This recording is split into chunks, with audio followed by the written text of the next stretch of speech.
There's something happening here. What it is ain't exactly clear. Hey guys. All right. Welcome to my recovery clog.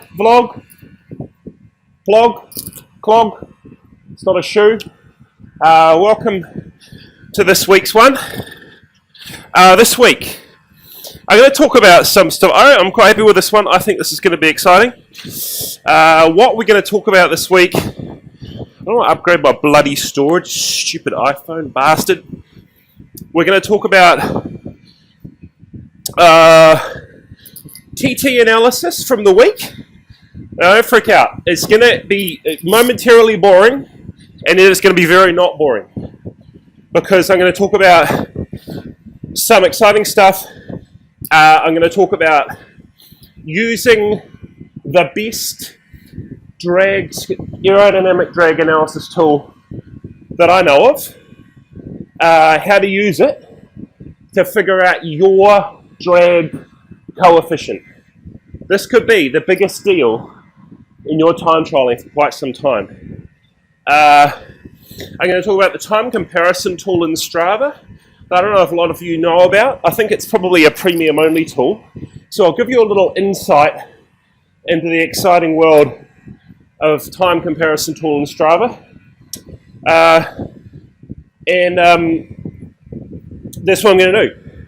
Oh, and a thing.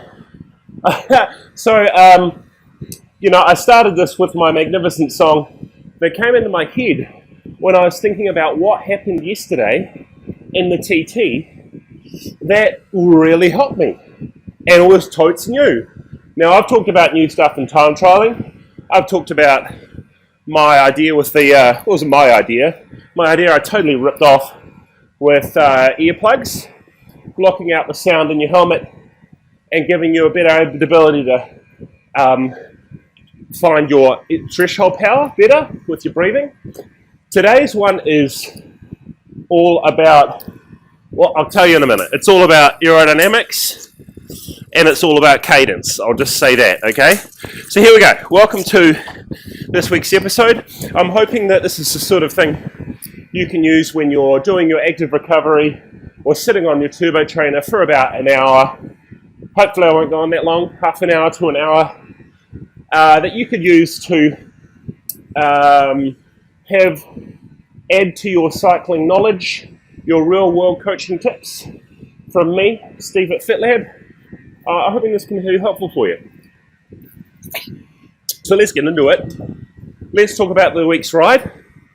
So if you could give me some feedback on whether you think this is useful or not, to have this screen going on here, whether it's big enough for you to see, I don't know. I downloaded this Adobe product presenter. I'm not really that happy with it.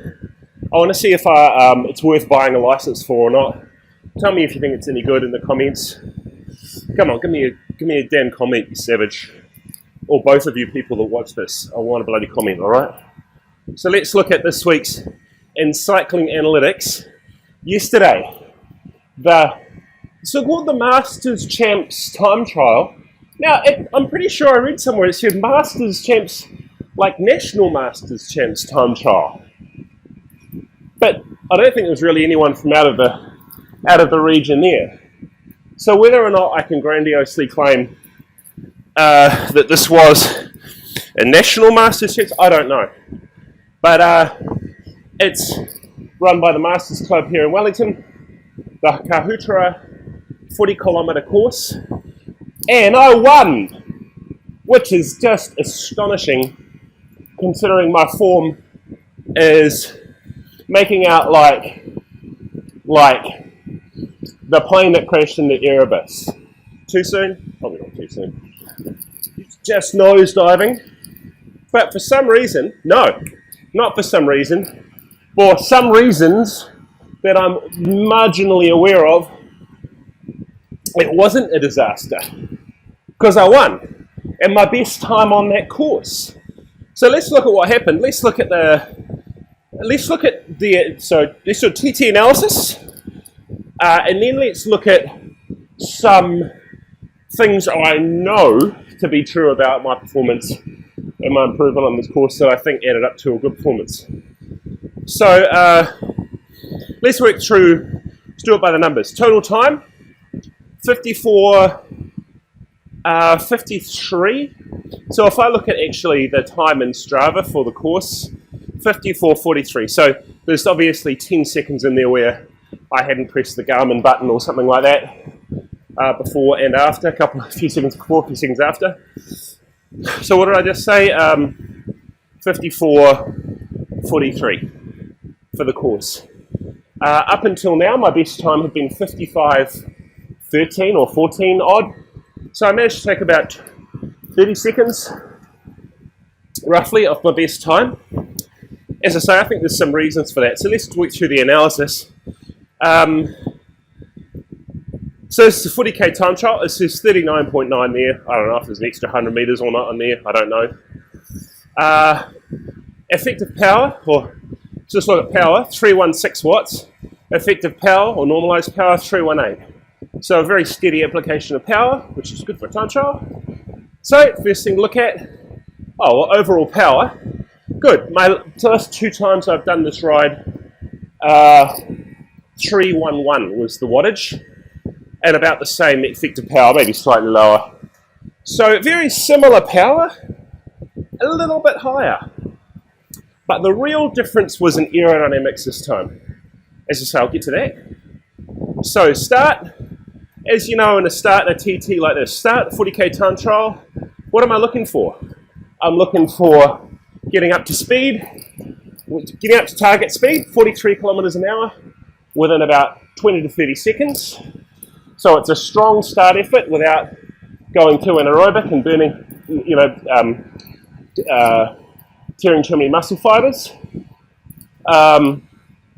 Then getting straight into the aero position, and then within a minute or so, being nicely safe down within your target power range.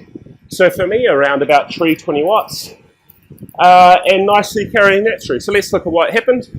You can see I pressed my Garmin button 5 seconds before the start. 5 seconds? About 5 seconds before the start. So all these times need to be minus the 5 seconds. So you can see I had an initial burst of power up to about that mid 600 range to get off the start line.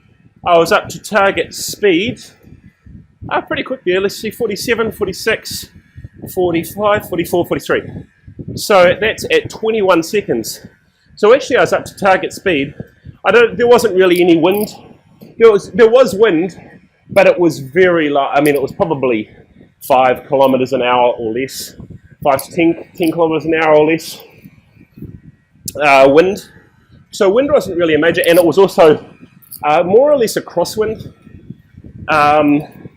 So wind really didn't play a lot in this course, or yesterday in this race. So up to speed a little bit quicker than normal, but so that's good. And you see, let's see what power's doing. So take aside that, you can see my power comes down this first minute after the initial burst. So from that 20 second to 1 minute mark, my power averaged 362, just above target. So then after a minute, let's just look at from 1 minute to say 3 minutes, average 322. I mean, I'm super happy with that. That's right on the money. You want to make sure that you're in a time trial. 3 rules of time trialing: don't start too fast, don't start too fast, don't start too fast. Plus the Delgado rule: get to the start on time. So I like to have 4 rules. Cadence in that time, 94. So I'm into a good cadence, I'm into a good power. Great start. So I think we can give the start a tick. So I'll zoom out in cycling analytics here. Let's look at the next part of the course. From the start to the first, that's not actually a turn, that dip in power, that's a little descent down a hill. So from the start to the first turn, average power, 310 watts.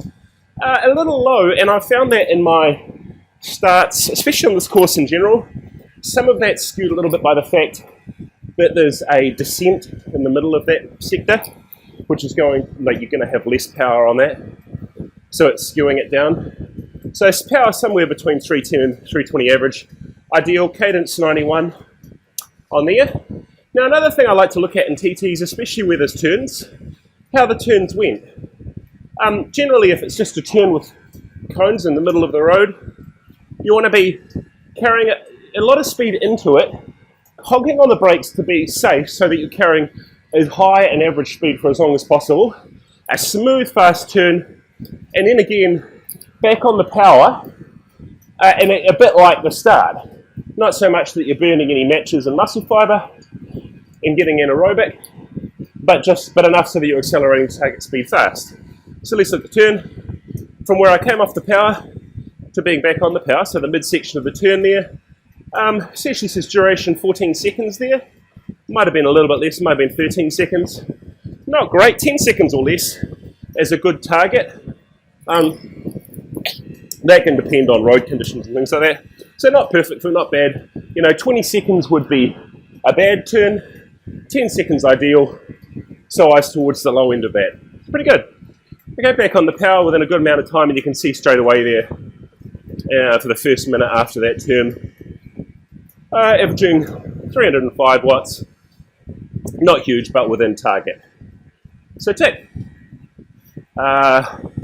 Next section of the course, the long section. This was neither really downwind or upwind today because, as I say, it was more or less a crosswind. Perhaps on that section, a very minor headwind, but pretty minor.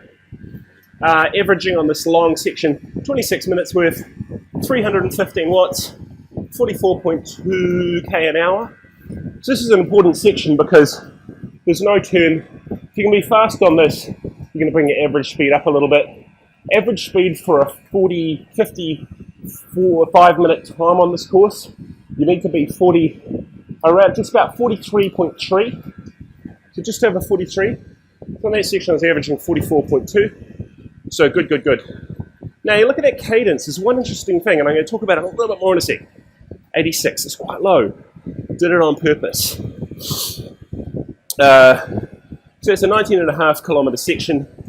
Yeah, I'm pretty happy with that. Let's look at turn number 2. So this is bottom of the course, coming in here. Okay, so I come in pretty hot, off the power, and then on the power. Let's see how long that was. Off the power, look at that, nice turn. 9 seconds, 9 or 10 seconds. So that's a very good turn. And so I remember that, I kept the speed pretty high coming in. You can see just before that, maybe 5 seconds prior to the turn, 5 seconds prior to coming off the power, still doing 45 k an hour. In fact, very, very late into the turn, there's a very fast dip in speed there, the green line. I'll make it blink. So you can see it, and then it just like plummets. I'm off the power, speed plummets, up to speed very quickly. That was a very nice turn, real happy with that. So you can sort of get the sense that straight away when I'm talking about this analysis, in a good turn or a bad turn, there's quite easily, no joke, 5 seconds in each turn between a good turn and a bad turn. So if there's 2 turns in a race like this, I'll take 10 seconds all day long, baby. Thank you very much. Geez, 10 seconds, that's worth, 10 seconds immediately off the time could easily be the difference between podium or not, or something like that, in a good field. So that was good. Last sector, turn to the end, total wattage 325, real good. So I wanted to really drill this section pretty hard. And the reason for that was because in the last time trial, the Masters Club Champs, I did a comparison with my main competitor, who was John Randall, and we were neck and neck to that final turn, but he put on the power and probably the aerodynamics to the point in that last section where he took a huge amount, maybe 30 seconds or something out of me in that last section. So I was highly aware of that being a critical section. This is the last climb here. I still had, if we just zoom in here, some pretty good power over this last climb. over the last time I put the power up there, 414 watts for 30 seconds. There's a little dip in the descent. There was a couple of cars on the course we got a bit mixed up, but only cost a few seconds powering into the home straight, somewhere around 500 watts. So good. So if as a whole, really good. So why was, when you look at it, you think the wind conditions weren't terribly different between any of the last 3 of these times I've ridden this course in the last 6 weeks. I've done it 3 times. Almost identical conditions each time. So it's great for comparison. Power this time, yes, about 5 or 6 watts higher over the whole course. Not a whole lot. And on its own, that might be worth, with an identical setup, so you might be talking about 20 seconds or something. So there's certainly that can partly make up for the differences. I mean, it probably made up for the difference between the first ride, which was about 55-14, and this ride. But it doesn't really make it understand that much between the second ride, which is about a minute slower, with it roughly the same. So what's going on?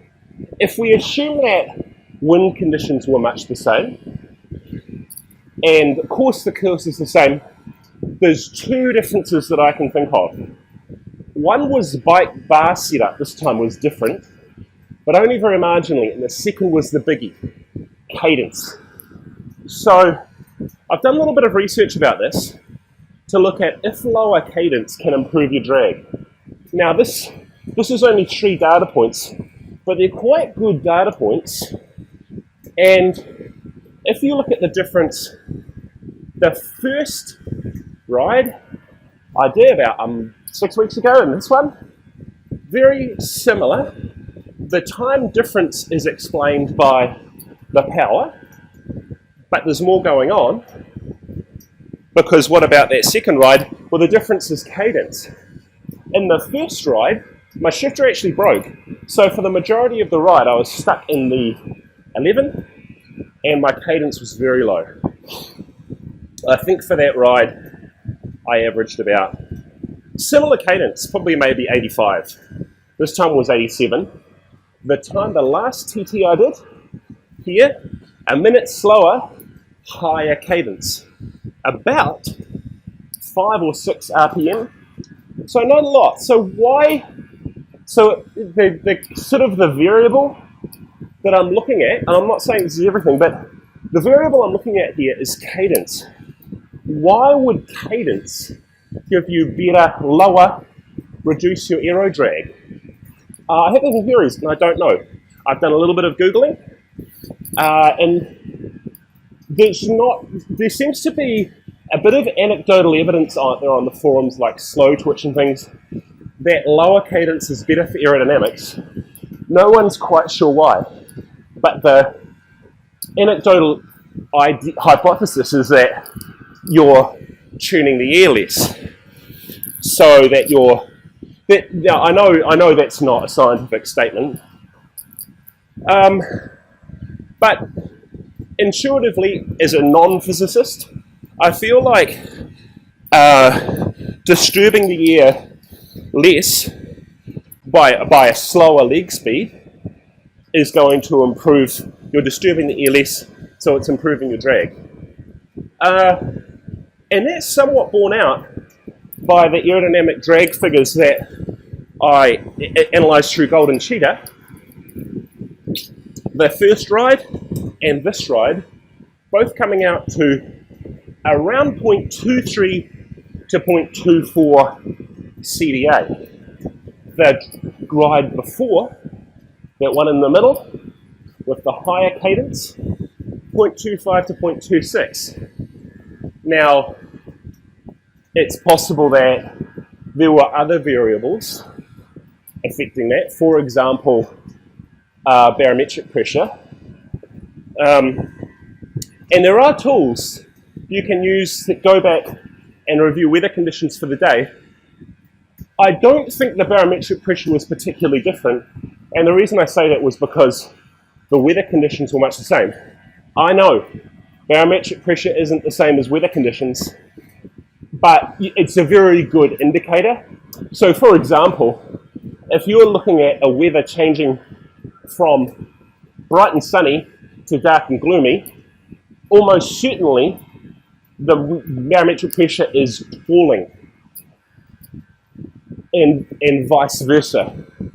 So if it's hot and sunny, it doesn't need to be hot, just sunny, and clouds are disappearing, more likely to be moving towards high pressure.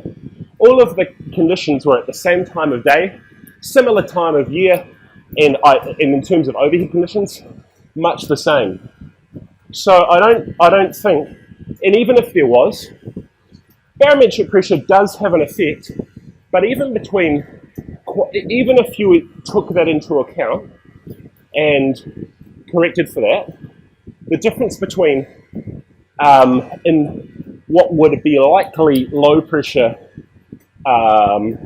you might talk about 1,010, 1,015 hectopascals if you thought that it was quite low versus about 1,030. That's 15 hectopascals.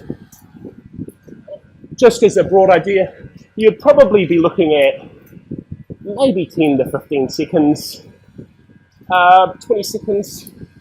So yeah, difference, but certainly not over a minute.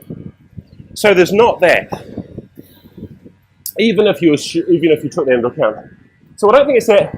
Humidity also, high humidity levels tend to have improve your time, but that wasn't an issue either because, as I say, humidity is a little bit easier to guess from weather conditions, and it wasn't any different really. And again, it's only very marginal. So even if you accounted for those variables and you assumed worst case versus best case scenarios, you might get 30 seconds out of that, not double that or even triple that. So there's something else going on. So I think potentially, given the fact that we've got those two other data points, I think lower cadence, that's good evidence that for the hypothesis, I think that lower cadence has lower aero drag. So what am I talking? So of course the downside of that is you've got to ride in a lower cadence. So I mean, there's probably just a couple of things to think about there. You want to make sure that you have adequate muscle mass to do that. Something I've really worked on. In the musculature that is predominantly used in a very low hip angle position. So I'm talking about specifically hamstrings and gluteus. So your bum and your hamstrings, the one down the back of the top of your leg. You can strengthen those muscles through strength drills on the bike that I give my athletes, but also you team that up with weightlifting off the bike. I tend to lift 50 to 60 kilos squatting, 10 times 3 to 5 a week, and deadlifts, same. There's also one someone showed me, which is like something deadlift. You have the weight, instead of in front of a deadlift, is where you have the weight on the ground, you're lifting it down the front of your shin, but in the reverse when you do it at the back, and it seems to use a high proportion of the musculature in your gluteus, which is very important. It's really helped my time trialing. So, to tidy that one up, have strong time trialing muscles, use a lower cadence. I think that's going to improve your time. I really do, and I'm going to keep working on that.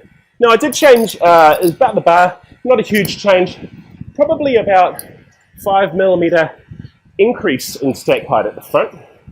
So you would think that that should bring up your frontal area, and it probably does. But as I've talked about before, like, it's about your whole drag coefficient, so whether or not that would improve the airflow over my body or not. I don't know. It would be marginal whether it was an increase or a decrease in drag just due to that 5mm stack height.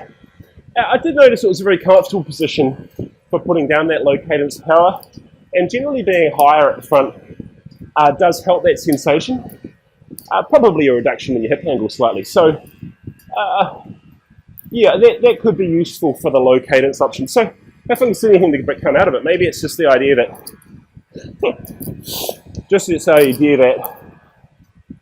you could do some testing using that cadence method to determine your drag. Now, I know what you're asking. How do you do that?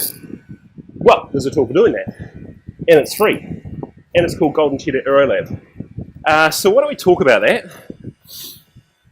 Let's go and have a look at what that looks like. This is Golden Cheetah Aero Lab. Now, it's got this nasty sort of user interface. Sort of looks a bit like, what's the one that Hunter Ellen has? WKO Plus. It's nowhere near as sexy as this. I don't know if you can see this cycling analytics that we use, but it's it does have this one useful feature, Golden Cheetah Aero Lab. So I'll show you how it works, how you can use this to determine your drag coefficient very accurately. Now, it's not perfect because really, unless you've got a wind tunnel at your disposal, nothing's going to be perfect, but it is the gold standard for very good quality aero drag analysis, and it's free. So you upload your ride into the software like this, and you can see all of the power and duration and temperature and things like that in there. You go to View, Add Chart, and Aerolab Chung Analysis. So this algorithm is developed by a guy not surprisingly called Chung, Robert Chung, I think. Is it Robert? I don't know. Probably butchering that. Sorry, I'll just stretch for a sec. So, and I found this guy's blog, and I think because I was trying to find a way to word it, and it's not always easy to word something that's technical, so I'll just sort of read what he's got here. This is robbellracing.blogspot.co.nz. So I'll just read what he put, because I think this is a good way of describing it. It's a way to figure out how aerodynamic one bike setup is to another. You can check anything. So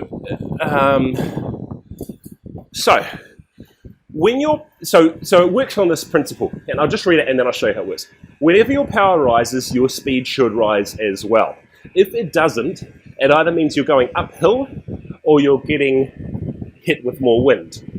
You are supposed to test on a calm day, so we'll assume that when your power rises and speed does not increase, you are going uphill. When your power drops but your speed increases, you're going downhill. Golden Cheetah draws a line that should simulate the elevation profile of the route you did. It's based on your power and your weight and all that stuff, of course. If the line doesn't look right, you'll just sort of scroll the slider bars until it does. So, and I'll show you that. On any one ride in a short period of time with no weather changes, most of the sliders should remain constant. If you didn't change tyres, the drag, the CRR, coefficient rolling resistance, will stay the same of your tyres. Your weight will stay the same. Your offset based on your elevation should stay the same. The rho, the weather dependent, so that's just a coefficient of humidity and dew point and air pressure, should stay the same. You know, we're talking about an hour, so it's not going to change that much. So it just leaves you to adjust your drag. So how do you do that? What am I talking about? So let's look at it. If you can look at this. So here's the feature that you can use. Okay, so you've got two lines there. Blue, virtual elevation. Green, real elevation. And you can adjust those so that they come up to be the same level, and it determining your drag coefficient. You do need to make sure in the algorithm that the main other variables are accounted for correctly. So this slider is CRR, meaning coefficient of rolling resistance. So that's the resistance of your tire on the road. That's a huge topic in itself, but I know that it's relatively coarse chip. It's not the worst road surface, but it's relatively coarse chip. Does have some bumps in it. I'm using Continental GP4000 S2, front and rear, 80 PSI. There are a lot of, 23 on the front, 25 on the rear. There are a lot of analytical blogs that you can visit to determine what the drag resistance of that sort of combination will be. It doesn't have a huge effect anyway, because between really bad and really good, we're talking about a handful of watts. You know, a terrible road with a terrible tire, 10 watts difference between that and amazing. So it's not nothing, but that's the sort of range we're talking about. So for this instance, I know that, I'll just leave it there, that setting, I know that 0.005 reflects the setup I've got very well. Total mass, of course, the total mass of your bike, you know, you sitting on the road. So I'm 80 kilos, my TT bike's 7 kilos as well, and there's no water or anything like that. So I just want to bring that up to 87 kilos. 87, there we go. 86.81, 80, up. 87.11, it's close enough. This is as minimal as I can do the slider. The row, so the coefficient of ear resistance, 1.236. That would be quite accurate. That's a common figure used. You know, we're talking about, to give you an idea of what that represents. It represents, you know, an average day, average, you know, 1,025 hectopascals or so, 50 to 60% humidity. That's what that represents, which is accurate for those weather conditions. And so what you can do is you can grab this slider. So the only variable left is drag coefficient to match up the virtual and the real elevation figures. So I'm just going back and forth here. So if I just keep, you can see this level here, you can see that bars are not matching at all. So my drag coefficient can't have been 1.16. If I go to the other extreme, you know, my drag coefficient here can't have been 0.35 because it's the virtual and the real elevation are way out. So I bring the slider back nice and slow here. So what I want to do is match up as close as possible the green real elevation figure, because of course it's got that in your computer, versus the virtual elevation figure it's determining from your power and your speed. And you can see there's a very good match for this course, indicating there's not a lot of wind. You can see that it almost exactly matches up there. That's a very nice match. You can see the virtual elevation and the real elevation for the little hill in the middle, and at the end is right spot on. There's a couple of little variables there and there, but very small. That'll be to do with wind, but very small. So this is not a perfect course by any means for doing this protocol, but just because of the way the conditions were, it's not too bad. So let's look at how they worked out. If I put the sliders on top of each other there in the optimum profile, I get 0.2314. Now you can see if I mess with that, you know, if I just bring it to the down limit, maybe 0.2328, maybe to the, oh no, that's too far off. So the drag will be very close to those. See for these two figures there, it's almost down to the minimum point of resolution it can actually go to. See that? That's one click, that's one pixel, that's another pixel. So it's actually down to almost minimum resolution. So within the resolution, I think that's probably best there. So the drag is somewhere between 0.2328 and one more pixel, 2314. So, and down to 3 decimal places, which is very good. 231 to 232. So if you said 2315, you'd be super close. Now that, just to give you an idea of the resolution of that, that difference is the sort of difference you can determine with that level of accuracy, probably down to hand position drag. So the difference between a higher drag hand position and maybe a lower drag one, that's the sort of frame of resolution we're talking about for this. So if you're for that 3 decimal places point, or 4. So if you're wanting to determine something like bar, so stack height, and this is the difference there, helmets, things like that, this is the sort of level, and that's not even a perfect course or conditions. That sort of level you can do it with. So this is something I like to do on a regular basis with my athletes, so power meters and good computers. Now, so just to come back to what does that tell us then about the whole cadence issue that I was talking about? Sorry, and just to back up what I was saying before about air pressure. Remember I was saying that air pressure could have quite a small effect. Well, we can mess around with that in here. If we determine air pressure being, I don't know, like what did I say, 1.2, what did I have it on about? 1.23 or whatever it was before. If I assumed it was quite a low pressure day, you can see the lines diverge quite a bit there, down to about, say, 1.2. Yeah, that's going to, you'd think from how far away the lines were that it would have quite a big effect, but not really. So even accounting for that, let's say it was actually a lower pressure day than I thought. I'm still only up to 0.237. So I'm still within a really small range of accuracy there. So it's not, I don't think that air pressure was different. So cadence.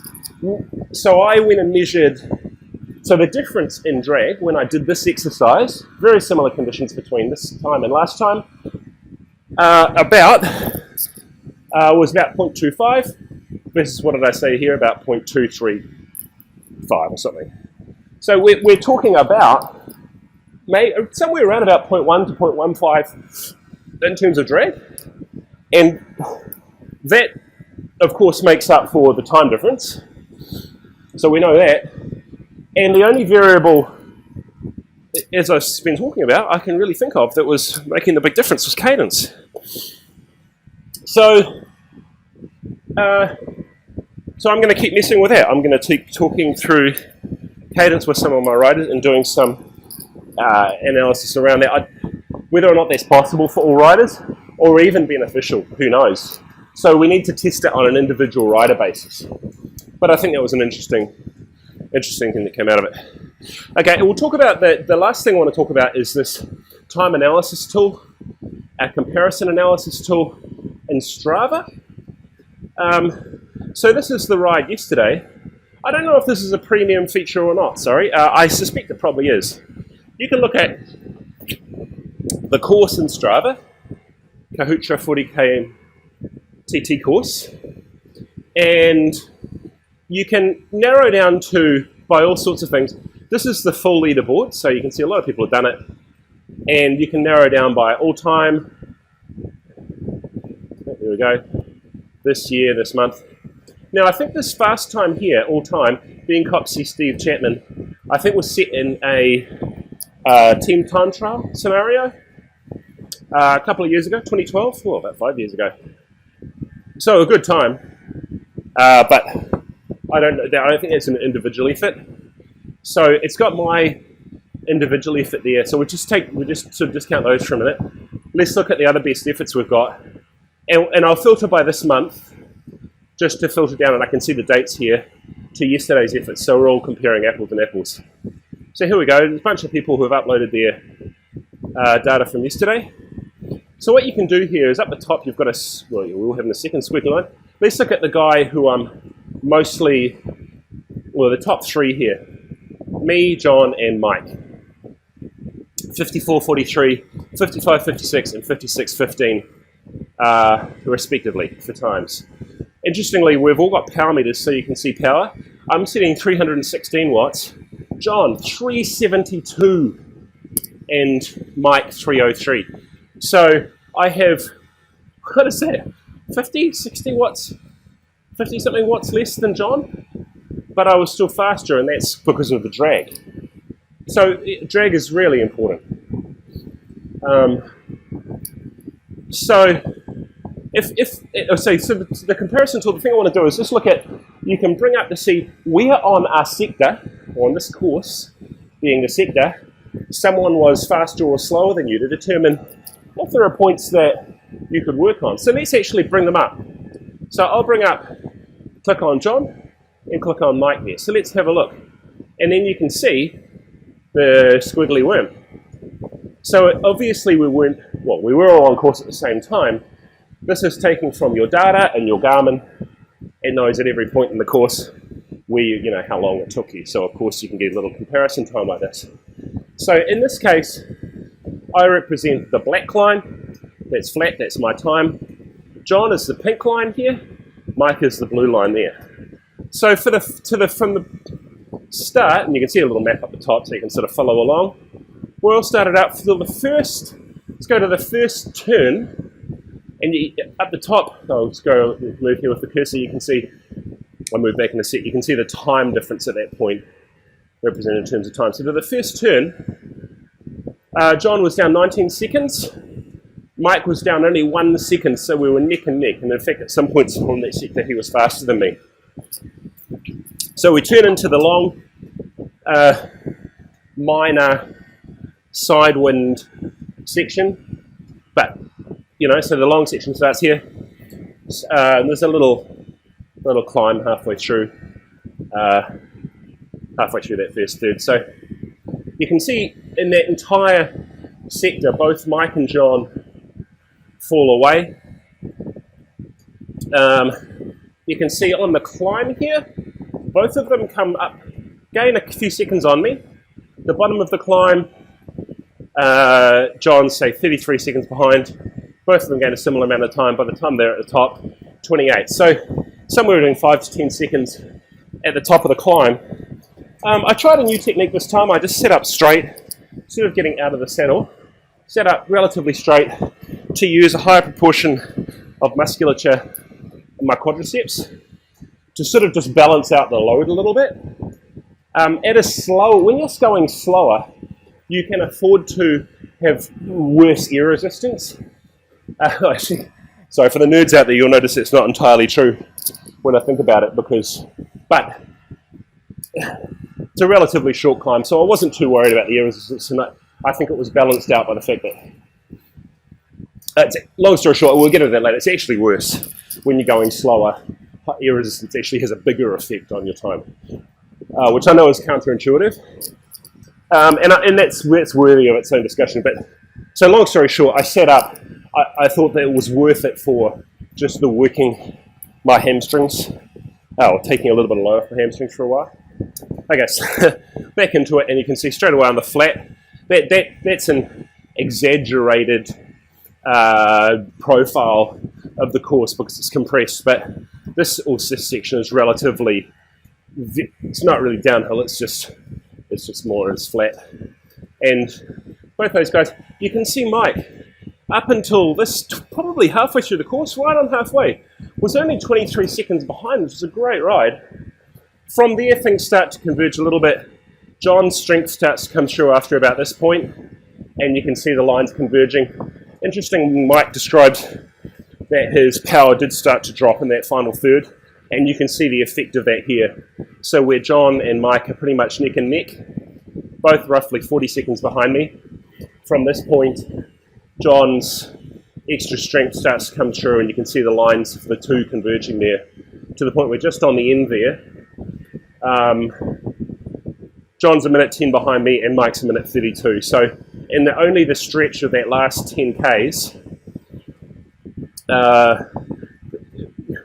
the difference, or where they really converge there, so the point where they converge there, just after the halfway point to there, that's a difference of just under 30 seconds converges. So, but you can see that on a watt per drag basis. Well, John was still better, obviously, because he's going faster. But it's like Mike much has had a much better position. We're not talking about huge difference in sizes between all these units. We're all about the same. We're about 6'2", we're all about 80 kilos. Mike's probably a little smaller. John's the biggest, I'm somewhere in between. So I don't know. Was there something to do with the cadence? I don't know. So that's the comparison tool. You can use that on any Strava segment. Of course, you can compare between days. It doesn't really matter.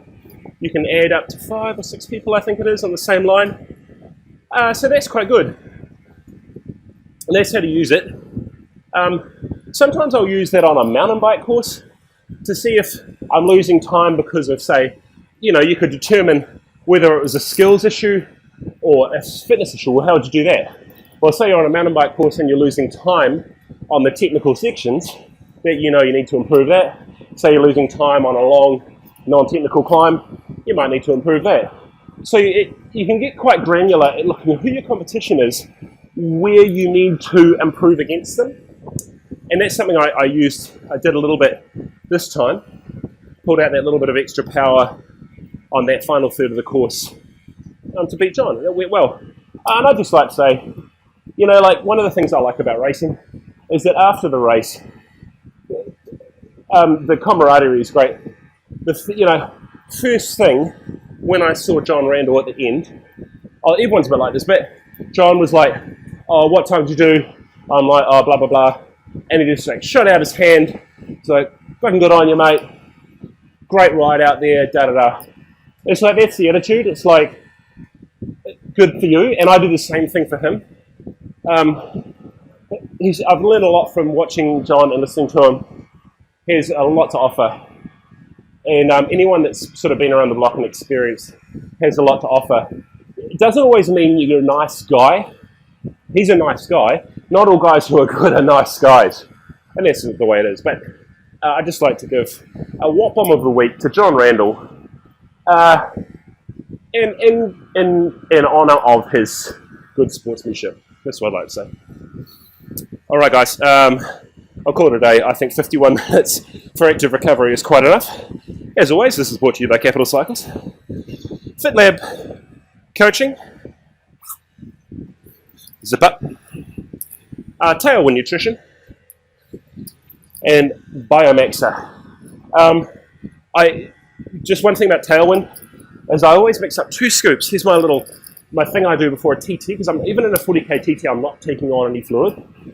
I don't like to slow down and have, because the way I see it, the time it takes to have a drink is going to be negated, like the reduction and improvement in your time is going to be negated by the, like even if you could go faster because you had that drink, because you were better hydrated, it still wouldn't overtake the negation in time because of having the drink, the Aero.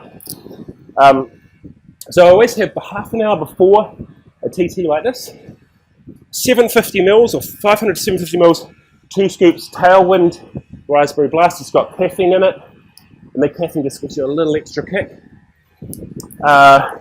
It seems like you can hold a slightly higher proportion of your VO2 max with the caffeine in there. Some of the evidence bears that out, and so that's why I like the Tailwind.